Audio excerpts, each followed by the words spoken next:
Hello folks, Simon here, welcome back to the channel. Now in our last episode of Xenoblade Chronicles Definitive Edition, we actually managed to recruit a third party member here in the form of Sharla. So that means today, for the first time, we can really begin to get stuck in with optional content. And even though we're only like a few hours into our adventure, there's already a whole load of optional content, including quests and the like, that we can be getting started with. So we are going to be making a good crack of that today. Before we go any further though, since we do have a new party member, we do need to spend just a little bit of time in getting them prepped. Now in terms of equipment, Sharla probably already has the best equipment available to her right now. So sure, have a look to see if you've looted anything that could help her out, but chances are you probably won't have. Right, however, we do need to level up her art. Now Sharla is very much a healer and somebody that's going to be helping us with buffs and debuffs as opposed to pure damage, which is really good because let's be honest, healing is really the area we've been lacking in. And Shulk's heal spell has been okay in a pinch, but up until this point it's really been the bare minimum of what we've been needing. So let's go ahead here and start leveling up some of those beautiful healing spells for Sharla. And Heal Bullet and Heal Blast are both healing spells. Heal Bullet is similar to Shulk's healing ability. Heal Blast is much more powerful, but it is on a longer cooldown. So we'll put a few points into both of these, at least one level each. And then we've got Cure Bullet as well, which is going to be good for removing debuffs, but also providing us an immunity to debuffs for a short time. So by leveling it up by 1, we get a 5.5 second immunity effect. And then we have Shield Bullet here, which I'm also going to put just 1 point into. This does actually make quite a big difference to the cooldown more than anything. So this is going to make us immune, or absorb rather, certain amounts of damage. And of course this increases as we level it up. So at level 1, anybody with Shield Bullet active will take 400 or absorb 400 damage before, you know, they actually start taking damage again. And the cooldown is reduced quite significantly as we level this up. So I'm going to go ahead and I was going to level that up twice, but it looks like one time is all we can do. But if we level it up again, then that's going to be reduced to 81 seconds. And the same here, look, if we level this up again, which I am going to do, Heal Blast, then the cooldown is reduced to 77.4 seconds. And that sounds like a lot, as in like a long cooldown, which it is. But when we first started a few moments ago, this had a 90-second cooldown. So we've already reduced it by 13 seconds. And of course, we've boosted the amount of the heal there. And yeah, that's going to be a really good heal as we get a little bit further into the game. So what we're going to do now is head out of this place. This is, of course, where we need to be as far as the story is concerned. But we're going to be backtracking pretty much right to the beginning and start slaughtering some of these quests that we've been leaving up until this point. I know you guys have been patiently waiting for this moment. So we're going to head over to Colony 9 first of all. And our first set of quests are going to be located at the Tephra Cave. Now, just at the entrance of the Tephra Cave, we're going to have a single quest giver, along with a heart-to-heart that we're going to be able to do at this point as well. So we'll have a go at doing the heart-to-heart first, to show you where we are. Okay, just at the entrance there. And the heart-to-heart is going to be between Shulk and Rhine. So let's go ahead and select View. Every time we come here, it brings back memories. Same for you, right? Yep, we've been through a lot together, you and me. Oh yeah, you remember that time? You know, that one time? Right, so as always with heart-to-hearts, there are going to be two options, or two choices we can make in order to boost affinity, and we need to make the right choice each time to get the maximum boost. So the first thing we need to select with this choice is when we had that big fight. That's the one. It's easily the biggest bust-up we've ever had. In all the years I've known you, nothing else has come close. It was bad, alright. I'm just glad we made up afterwards. You know, for such a big argument, I don't ever remember what it was about. We were really young. It was probably just some silly kid thing. You're probably right. Hey Shulk, do you even think about it? Without me bringing it up, I mean. And here we need to select, another choice, and we are going to select the top one again, which is, of course, and that will give us the maximum affinity boost. I think about it sometimes. If we'd never had that argument, I don't think we'd be friends now. That's just what I was thinking. We must have said some pretty harsh things to each other, but it was worth it, right? It's why we're such good mates now. Yeah, it was definitely worth it. You know, it's funny how we think alike sometimes. I'd have figured you were still angry. Nah, not anymore. But you did get on my nerves a bit back then. You were just too clever, man. It got under my skin. And I thought you were just this big dumb brute. Hey, I guess that's what we were arguing about. Yeah, that sounds about right. But after all that fighting, we came out stronger. And we learnt about each other. You know, I don't say this enough. Thanks, Ryan. I couldn't ask for a better friend. No problem, Shulk. And remember, you don't have to hold back. You can call me a big dumb brute anytime you like. I'll take it on the chin. And there we have it. I believe that was only our second heart-to-heart so far, wasn't it? Yeah, so we've got quite a few more heart-to-hearts to get through. But right now, let's start focusing on our first set of side quests, or errands as I believe they're called in this game. So we're going to speak to the Defense Force soldier here, outside of the cave. And he's going to give us our first quest, which is Monster Quest 4 Part 1. And before we go into the cave, we're going to talk to him again. And the reason for that is he's just going to give us the second quest immediately. And this quest is going to be requiring us to defeat 2 singing brogs. And the reward for all of these quests we're going to be doing here are money, gold. And then finally we're going to speak to him for a third time for a third and final quest to pick up from the Defense Force soldier. There we have it. Alright, let's get started, shall we? Now, these few quests are going to be very, very easy because of the fact that we have come back for them having leveled up. So the monsters in this game will not level up with us, which means we should be able to pretty much just slaughter our way through here without too much of an issue. At least that's what I'm hoping. Be a bit embarrassing if it doesn't go that way, now that I've said that. But let's give it a go, shall we? So, as we make our way into the cave here, our first... Just going to pull the mic down a bit. There we go. Our first creature is going to be just up ahead, and it is the bunny here. So, we just need to kill one of these willow bunnies. Let's go for the one it's telling us to. So, as soon as this is down, then that's it. We'll get the quest completed interface here. Even though we're in the middle of battle, it will interrupt that, but the battle will be paused, so don't worry about that. And we get our reward, which is 1,000 gold, along with a very slight infinity boost for every member of the active party. And that's it. We'll just go through the other enemies here, since we're in the middle of battle. And that's the first quest complete. That's literally all there is to it. Okay, so we don't even need to head back to the quest giver. We can just move on. And the second quest is going to be located, or the second quest objective is going to be located, not here, just past this room and in the next room. Now, you can see on the map, by these exclamations, when you're getting close to an objective, so that you know you're not going to miss it. And they are also located with the objective marker above the enemy heads as well. So we'll target this one and attack it from behind. Boing. Get a nice big boost of damage there.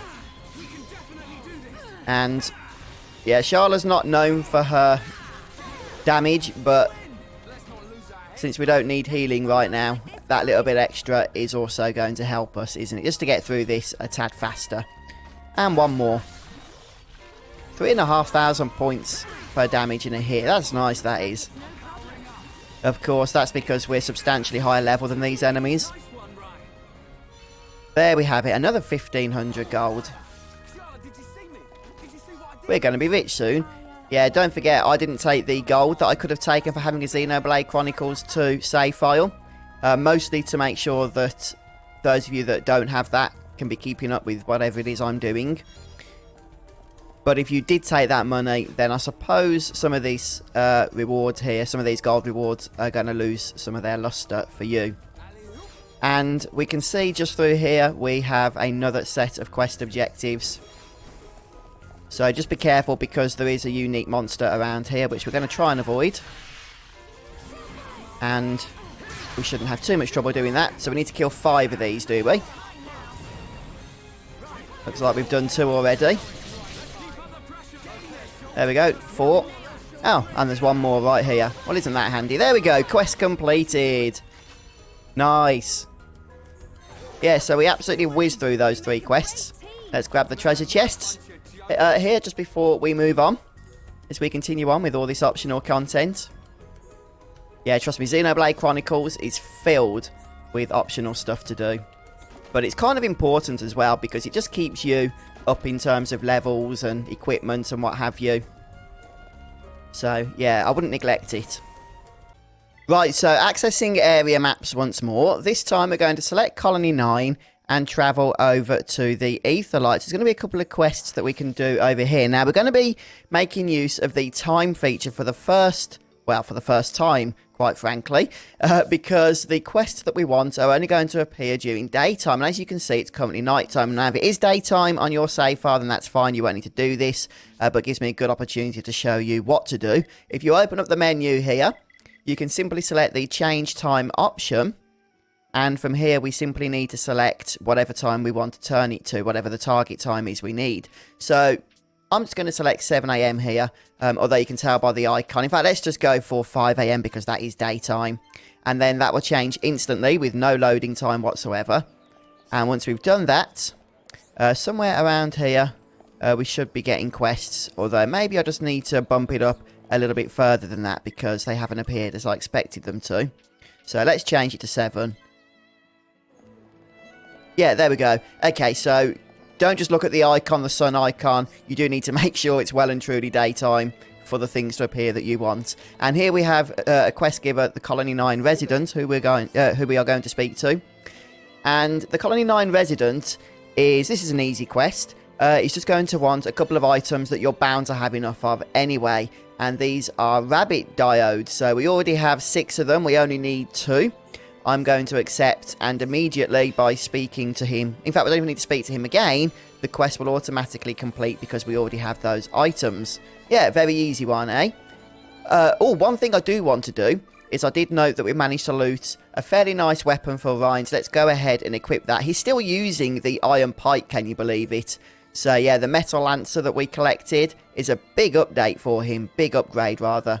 I also need to craft some gems by the looks of things, since I haven't done that yet.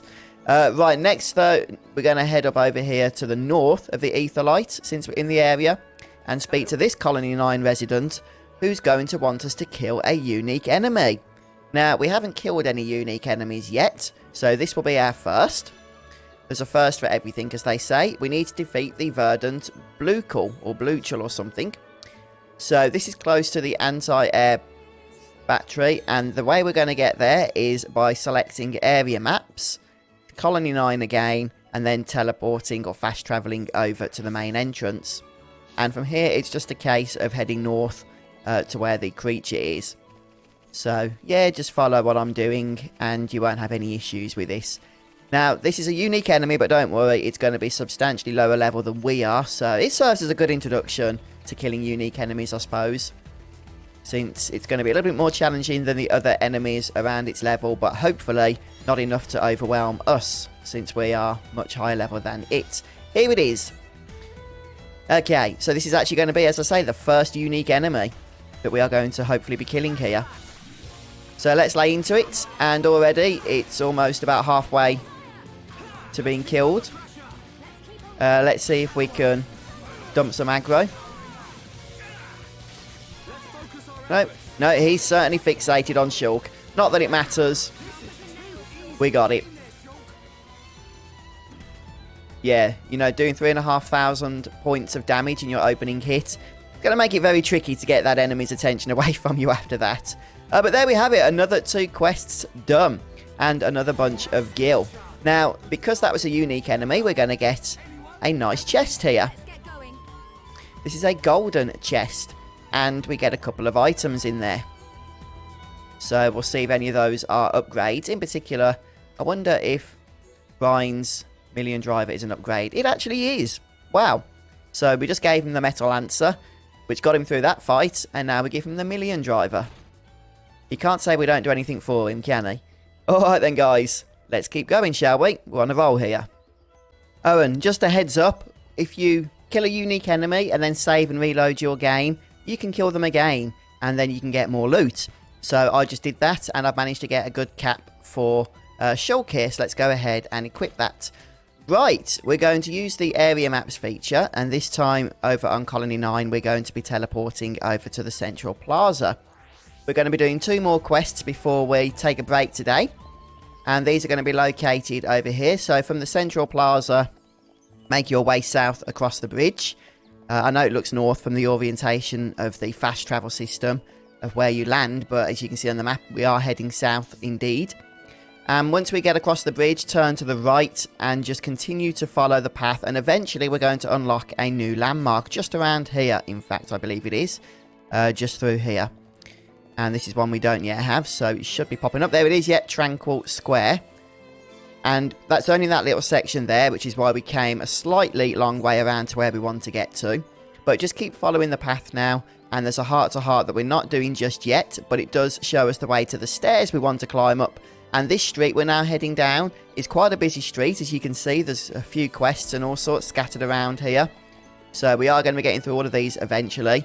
But for now, we're going to just be making our way all the way to the other side of this street. And we'll see a lady cleaning the windows to her house. And it's her in whom we are interested, at least in terms of quests. So we're going to speak to this Colony 9 resident, who is going to instruct us to find a bug, a hornet bug to be precise. And as you can see, we have that already, so let's go ahead and hand it in. Quest complete, a nice 300 gold immediately. And by the way, as we come out of this collection quest for handing here, notice at the bottom right, we get a reputation reward. See that? Yeah, that little reddish icon is to do with the quest givers in Colony 9. We actually build up affinity with quest givers, with NPCs, and between NPCs as well. So we're going to be talking about that as we play a little bit further. But I mention it now because it is about to start to become important to know. Right, head up over here to the shop, and the second quest is going to be with the Colony 9 residents occupying this shop. And this Colony 9 resident is going to ask us to get some items we don't have. Okay, Rainbow Zirconia. Now, you've got a choice here.